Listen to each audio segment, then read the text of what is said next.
Made it emotional as the fight was. It was a good fight, you know. Obviously, we were both in the fight. I think it was 50-50 up until then. You know, he gave me problems, I gave him problems, and it was a good fight. Obviously, I showed him that level. Obviously, you know, one mistake at the level is it's at the highest level. It's heavyweight boxing. You know, obviously, one mistake. You know, obviously, my coach gave me good advice. You know, but I can see different things from what they can see. Obviously, I'm in the fight, and you know, I made a decision. He's a bit taller than me. And obviously, I went to for the left uppercut. He came through with the right. You know, that's just how it goes sometimes. And one of the judges had the fight close. Do you feel like you could have taken command as the rounds went on? Well, the game plan was to obviously stay tight early and try and obviously jab with him because I got long arms and I can jab as well.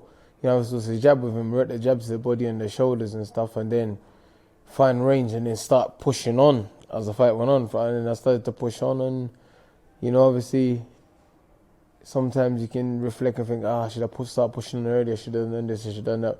But it's boxing, and obviously he had a game plan, I had a game plan. You know, but obviously it was way better than what they thought it was, and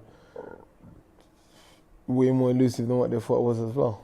You've spoken about the game plan. You turned southpaw at the start, and a lot of people were shocked.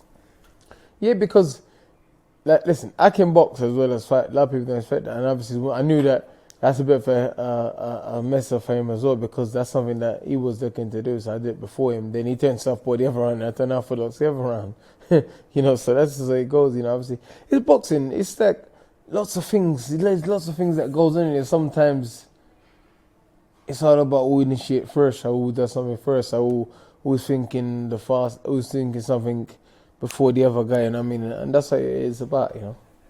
And we can see you've been cut. It's the first time you've been cut in your career. How did you... Yeah, you know, it's the first time I've been cut in my career, but, you know, obviously Tyson Fury was dirty with the head. He kept on leaning down. He kept on leaning down to the side and putting the head in and stuff like that. And that's what happened. He leans down and he put the head in, and obviously he clashed with me and I got the cut. And then obviously the ref started telling me off for it, and I was like, what the hell's going on here? I got headbutted, you know what I mean? And then the fight sort of spiraled a bit, and, you know, and then after he started punching me in the back of the head, so I started doing it to him, and then he's kind of start throwing water and stuff like that, you know, which was a bit crazy, you know what I mean? You know, I kept on getting all the blame for everything, and I wasn't doing. He was the one that was holding. He was the one that was headbutting and being dirty in the fight. So what am I gonna do? Stay there and let him do it? No, I'm not. I'm not. No one's no one's push punch bag or whatever, push chair. I don't know. You know, I'm not gonna sit there and let anyone just do what they want to me. No way. Never done it before. And are you frustrated with how the fight ended? Moments after the uppercut landed, there appeared to be a push from Fury. Yeah, the uppercut landed. I was buzzed, but obviously, you know, I was trying to regather my senses, and then he proper full on pushed me like that, and I fell over and hit my head on the canvas, which is illegal. This ain't wrestling. This is boxing. You know what I mean? But you know, as usual, they let Fury do what he wants and get away with it. You know what I mean? I should have been allowed extra time to recover and then carry on fighting. You know what I mean?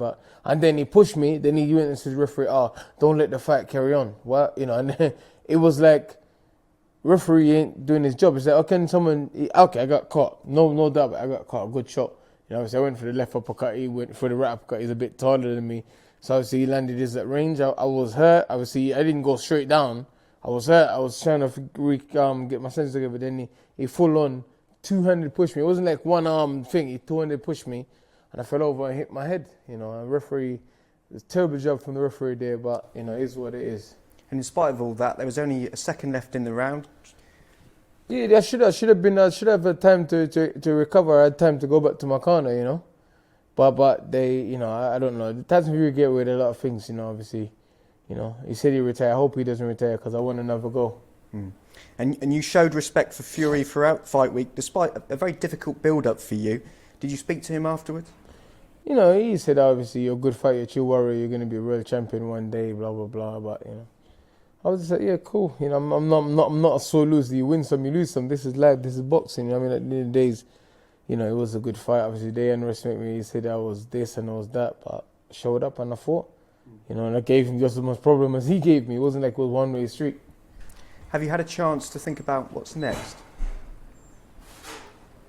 Well, I'm thinking my team now, but listen, I'm not one of those guys that want to go out and a loss or in a bad performance. Listen, I'm so young enough. I still got a lot left in me.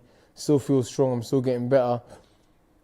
I fought the best in the world weren't outclassed. It wasn't outclassed, outboxed. It's a bit taller than me. The range is a bit tricky, obviously, because obviously the style it's hard to get guys to prepare for him because he's awkward in the way he fights and stuff. But I weren't outclassed. I landed my field a bit later than he landed his, so you know, I'm not. It's not. I'd had got beat up for 4 or 5 rounds and got completely outclassed, and it'd have been like, it's time to call it a day. But I weren't outclassed, and obviously, no, it's not a long hard road back because I showed the level I am, and obviously we sold 90-something thousand tickets together. It's not him alone, it's me alone. So, and I had the value going in before anyway. You know, obviously I've had loads of pay-per-view fights. They all sell out. They all been good fights, and I'm still there. I'm still good enough. So.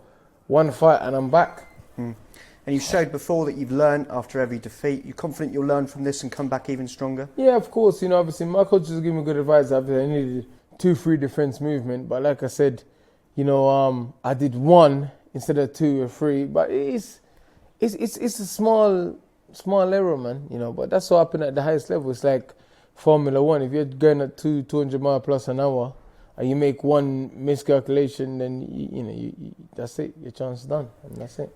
There's plenty still out there for you. I mean, we've spoken in the past about fights against the likes of Wilder, Ruiz Jr. Are those still huge, attractive fights for you? Yeah. I would still want to fight the best. You know, listen, win, lose or draw today, I would have had a few fights with the best guys. Saturday, I had a few more fights against the best guys, and then retire. So I still want to do the same thing. You know, nothing's changed. Does that rivalry with Wilder still need to be settled, Dillian? I don't know what Wilder is doing, man. You know, I don't know what Wilder is doing, so I don't know. You know, I just need to just come back and then, you know, I want to fight. You know, I want to fight everyone I lost them and again, and have a chance to revenge my losses. And you were made to wait for that world title fight. But does that fire still burn? Are you still determined and fully confident that you'll become a world champion? 100%. 100%. Even he himself said it. You know, I'll be world champion one day, you know, but, you know, so let's see. And a lot can happen in the future. Obviously, AJ's fighting Usyk in that rematch. Belts can be vacated. Are we expecting fresh opportunities for you? We got to wait and see, man. The opportunities are still there. I'm still one of the biggest fighters around. Still one of the best fighters around. So, you know, okay, I lost. I need a couple of fights, 1 fight to come back, but it's not the end of the world for me. It's not like, you know, listen, my team are realists. They don't take no BS, and they'll tell me straight. You know, they didn't say, you're done. They'll just tell me straight. The guys will tell me straight, yeah, that's it. You know, in a minute, that's it. You're done. You're out. But, you know, obviously, it's a hard pill to swallow. Obviously, you know, at the time, you know, I felt disappointed because I felt like I disappointed everyone and stuff. But now we've calmed down and we had to think about it. And I'm gonna have a little break with my family and stuff, and then I'm, you know, ready to go again. And you've overcome so much in your life already. This is just another chapter?